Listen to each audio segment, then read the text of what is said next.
Good morning. Hello. Hello. How are you? Right. Meet Stanley Park's longest resident. Hi, my name is Christenson Bailey. Chris is good. I've been living here for 34 years now. Since 1990, Chris Bailey has lived in the forest in the middle of Vancouver.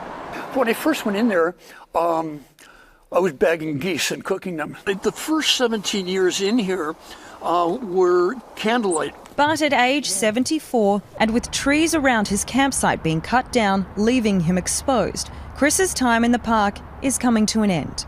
Do you think you have achieved what you came here to do? Oh, beyond what I ever expected. This is his story. It's 2 degrees right now. How much? It's 2 degrees right now. 2 degrees. No problem. These are a good jacket. Everything about Chris's campsite is simple but functional, The rain factor that comes down, just like water off a duck's back. accounting for the rain and the cold. Right, you got a blanket, 1 sleeping bag, 2, 3, and a 4th. So that's good for like 20 below. The roof is made of clear tarpaulin and old fishing nets, so natural light beams through. Flowers add colour, and one side of the tent is always open, so birds can fly in. The chickadees are a godsend, really. It's a whole relationship that, say, over 7 or 8 years has kind of been a really total support. Chris was born in the US, but his family moved to Canada when he was a teenager, so his father could work in Ottawa. He had a couple of degrees, was a lecturer at MIT. He studied maths and engineering at university and was briefly married, but Chris found his true self in art. And the way that I was perceiving life, the people that I was associating with or viewing nightly, I was not happy with. And when I saw the opportunity to go to another situation in the art world, I jumped on it. Chris visited Vancouver in 1981 on a hitchhiking trip from Toronto. That was his first experience camping in Stanley Park. The combination of the forest and the ocean in the middle of a city drew him back less than a decade later when Chris turned 40.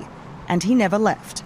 The quest is for mind, to look at influences of the peace and quiet of the force on creativity.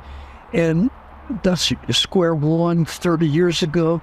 Each morning he meditates for an hour before dawn, and art I've got several other bags like that. is his true passion. How long do you think you would spend doing this in a day? In a day. The whole day. Abstract paintings and sketches created in the forest. Did you make this music? Yeah. He even makes his own music, playing flute and horn over jazz backing tracks. How do you record it? How do we record it? I have some very good recording gear and mix it on, a phone. Living outside, Chris is exposed to the elements. He bunkered down during Vancouver's 1996 storm of the century. The 2021 heat dome he hardly noticed, but the windstorm is a scarring memory. That's an experience which, I wouldn't wish on anybody. This tree that came down between the maples, this tree that I'm standing on, this portion here, came down.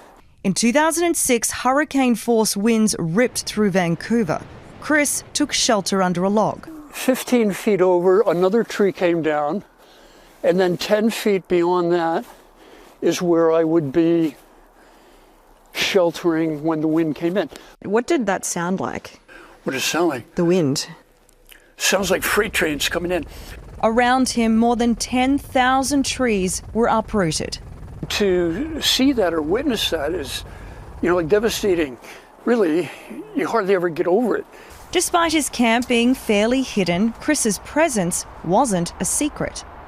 Because if he didn't come by, we would go out and check on him. Now retired Vancouver Police Constable Mike Keller first met Chris Bailey in 2003.